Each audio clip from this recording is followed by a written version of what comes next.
am ay charge bu dee da nga dem ba jugement juge bi xool xam ne am nay preuve mu condamné la maintenant nag bu ñuy condamné nit ñi aussi dafa amat benn procédure boo xam ne c'est au niveau du juge ok moo koy def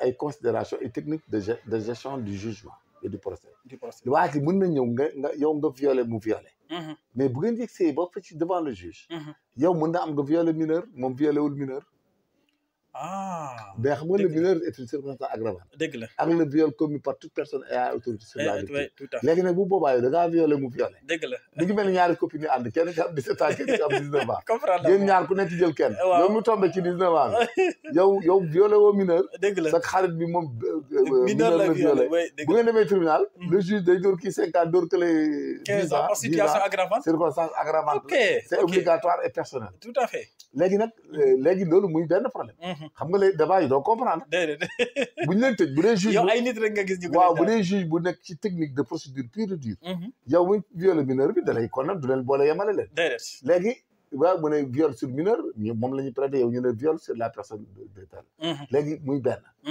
léegi mun ngeen demaat encore ngeen def benn même infraction ngeen dem kii defoon tey affaire bi tey kii defaat fële je te dis encore un exemple bu dee viol bi nga bëgg ngeen am ay gel ñaari jeune fille yi ngeen àndal les filles là kenn ki nekk ku bees ki doog a ñëw kenn ki nekk faruwaaji woon dëgg la léegi faruwaaji benn femme bi je donne un exemple mënoon dem ba waa ji nga xam ne moom lay jiñ viol demoon na ba am ak moom sax doom mais takku ko dëgg la mais jour boobu ñu ànd demaat baal ak copinam mu dem ñu seq affaire bi tourné mal mais copain bi moom fii bi mu am mosu koo doxaan c'est la première fois mu seq ak moom kële nag ki mu jotoon am ak doom mu ñëwaat fii ñu seq léegi nag ñoom ñaar ñooñu góor ñooñu ñu génn dem takk ay jabar yu dul ñooñu mer rek ñu violé dañoo baal ñu yóbbu ñu ci mbaar mi def léegi nag bu ñu ñëwee devant le juge kenn ki mu ne ko yow foo jóg mu ne man damaa ñëwoon vacances kooku ñëw vacances xamoon nga kii maa ngi koy doog a xam damaa ànd ak sama copine bi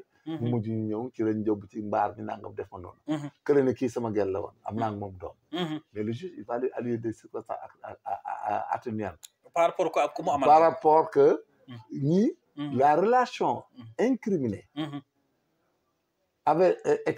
était tout le temps la relation était une habitude entre ñoom ñaar avec preuve parce qu'il y a un enfant là. Oui, tout à fait. Voilà. Donc il peut aller même à ce qu'on appelle les excuses atténuantes. dëgg la. Voilà. technique yooyu nag booy tax population bi duñ comprendre jamais. non duñ comprendre gis nga duñu mën a comprendre. mi ngi mel ni dans le cadre de la légitime défense. xam nga léeg-léeg nga gis quand il y a mort d'homme les gens sont aveugles. da ngay gis benn waay boo xam ne da ngay xeex sa benn xarit ci dëkk bi ci village wala dara nga dem mer dem jële jaasi ñëw fi nga jële jaasi ñëw nga bëgg ko gor waa ji esquiver dóor la coup mu dar la ci put nga fatt dee xam nga ñu dem les gens ñëw def ko suite à une altercation le nommé Samba Ka s'est rendu chez lui pour prendre une coupe et quand il est revenu il a voulu tué ou blessé monsieur tel qui a esquivé le coup et qui a esquivé son geste il lui a donné la machette il lui a donné un coup nangam expliqué léegi ngeen ñëw xam nga dans le village am na rey xale bu góor dëgg la parents yi jóg nañ da koo rey mais dañuy fàttali ne kii dafa ñëwoon yor jaasi ki la yorul dara da koo dóor par chance dëgg la léegi ngeen dem devant le juge juge bi nekk donc xam nga ne man dañoo xuloo nangam mu dem këram ñëw bu ñëwee bëgg ma gor nag ci laa évité rek bi ma sikkee ma dóor ko coup mais le juge il dit que kii la défense est proportionnelle nécessaire et proportionnelle à l'attaque il est dans le cadre de la légitime défense et kooku buñ ko relaxé léegi nag buñ toolee doon ci réew moomu du jàll day mujj sax dañ koy génn dëkk bi si yal na nag waaw il faut tout dire dañ naan papa ji daa am nijaay ji voilà gendarme daa am policier wala procureur là-bas on a un problème de compréhension de la société parce que ñoom ils ne théorisent pas ils ne comprennent pas la légitime défense duñ ko mën a accepter dëgg la donc loolu yëpp day am ci société yi nga xam ne dafay nekk ci àll bi mi ngi mel gendarmerie policier yi moom kay dafa leen a song rek daal leen ñëw fii nangam tiré mais les gens là parfois dans le cadre du service dans les faits justificatifs et le commandement de l'autorité légitime mais mënoo sàcc benn banque nga jël benn je donne un exemple benn banque buy dugal xaalisam xam nga ay sac lañ koy def mais nga këf benn sac bi y a 300 millions nga bëgg a dem genre di la dàq pour arrêter mais dañ lay tirer finalement dëgg la mais boo ko tirer ñu ne waaw moom koy ab sac la jël rek xaalis ba ca nekk oyofal ko diisal lële ko parce que les gens ont le droit de tirer sur toi mooy maintien de l'ordre bi ngay dégg. mooy ordre de la loi et le commandement de l'autorité. mooy maintien de l'ordre bi da ci am. dëgg la il y a les réquisitions, il y a la réquisition générale, la réquisition particulière, la réquisition spéciale. avec usage des armes. soo doon song palais bi bëgg a song Diomaye. mu am insurrection am benn mouvement de foule bu jóg tout. mais le gouverneur de Dakar il donne une réquisition spéciale avec usage des armes. halte ou bien on fait feu sinon on va faire feu moom laa leen wax ni ba tey jii c'est valable tey ko doon song Diomaye dañ lay tirer. donc cela veut dire que tout ça doit être appris et connu par les populations. par les populations dëgg la surtout. parce que même Sénégalais doo dégg ñu naan le consentement de la victime rend l'acte licite et conforme mais dans certaines hypothèses. oui on c'est doit pas dire pas que général. damaa bëgg a dee rey ma nga rey ko c'est un meurtre. Hein? C'est ça. Mais le médecin qui fait un diagnostic, on doit opérer, il doit tout faire, on doit te laisser opérer, mais il fait l'opération. Il y a erreur, la personne meurt, tu ne peux pas le poursuivre. Ok. Parce que tout le processus a été respecté. Il y a l'anesthésie, il y a tout, mais il y a mort d'homme. Quand il y a condamnation à mort, les gendarmes et politiques exécutent la sentence. Mais tu ne peux pas les poursuivre pour meurtre ou assassinat ou homicide. Le juge qui a prononcé la peine de mort, c'est l'ordre de la loi et le commandement. Tout à fait. Le législateur dit que ça rend l'acte licite et conforme au droit. Ce qu'on appelle la démarche, la contrainte et l'erreur. Ce qu'on appelle les causes de non-culpabilité. Là-bas, c'est des causes de non-responsabilité.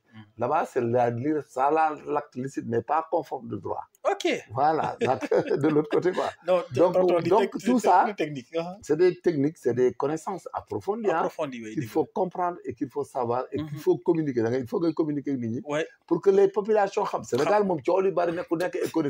mais c'est des littéraires sans littérature. Voilà, c'est la vérité, quoi.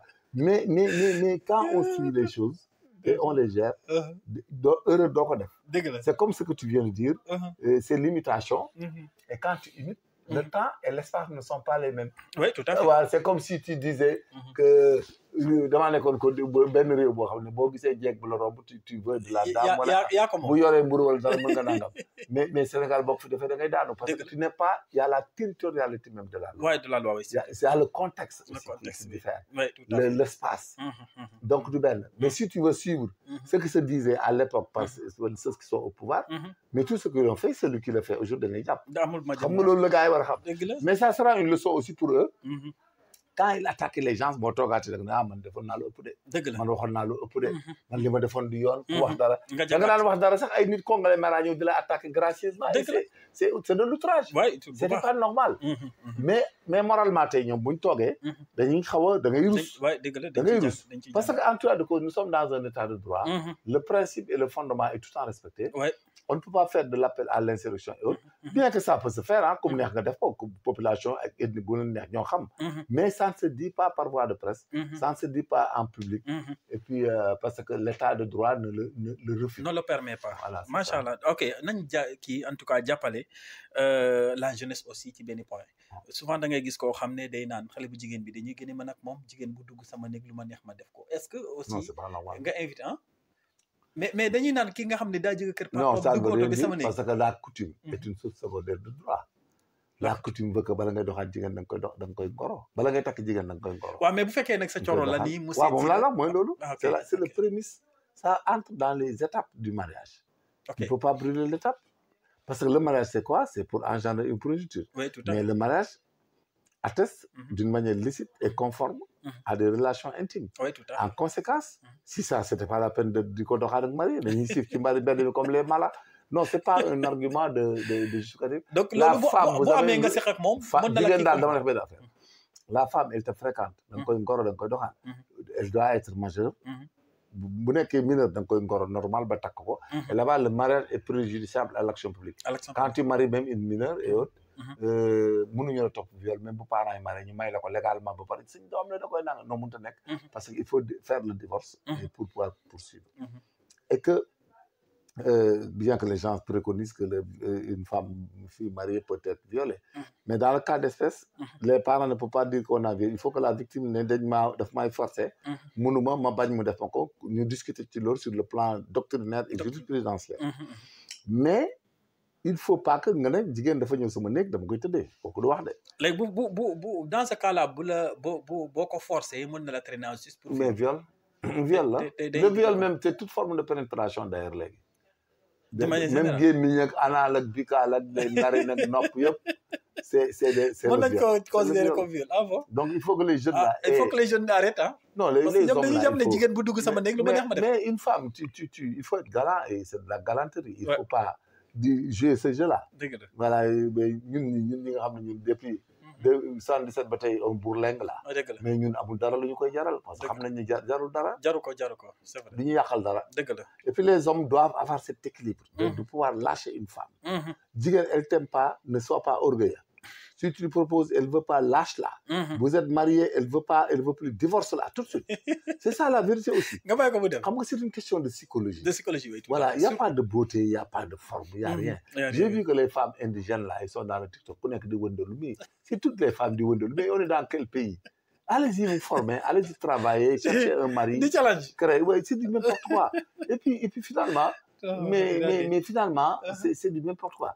le ceebu jën et le ceebu jën dans toutes les maisons mais parfois boo demee ci ko am xaar ceeb bi day bëri tomate rek bëri diwlin mais boo lekkee ba pare da ngeen di jeex après c'est la même chose après mu jeex il faut arrêter et puis les garçons là les hommes doivent se concentrer sur leur réussite leur avenir surtout c'est chose ça importante mais les femmes là c'est une denrée périssable c'est quelque chose qui ne rapporte rien c'est de l'éphémère c'est rien du tout ce que tu gagnes dans le mariage ce sont les enfants bien éduqués bien formés voilà ñu tekki ëllëg loolu nga ciy gagné parce que une femme mu ngeen am 3 gosses mu dem feneen amaat fa 3 4 yow bénéfice mooy lan sa doom yi nga formé moo lay jariñ yow bu ngeen dajee feneen day ànd ak ay Modou Ndiaye ànd ak Demba Fall jur doom bu sant Fall Diop Kandji mais c'est pas ton problème yow progéniture bi nga ci am moo lay intéressé donc la femme ne doit pas faire de sorte que yow am nga ci am problème wala mu lay tardel wala mu naan la damay dem nga ci rek looy rek la jigéen la boo bàyyee nga wuti keneen mais nekk fi chaque jour les tribunaux sont remplis de personnes naan damaa bëgg a divorce dama bëgg naan